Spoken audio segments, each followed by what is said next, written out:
বরিশালে 2,24,000 prepaid metre বসাবে। আমরা বরিশালে প্রিপেড মিটার চাই না।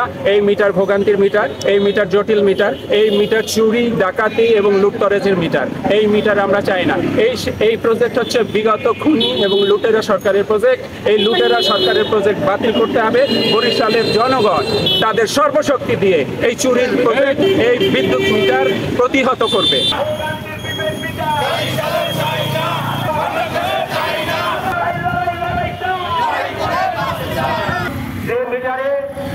বিদ্যুৎ না থাকলেও মিটার চলে এবং মিটারের চলতে থাকে। এটা একটা মানে ভৌতিক মিটার, এটা হয়রানি তো বটে, এটা যত রকমের হয়রানি আছে সবটাই।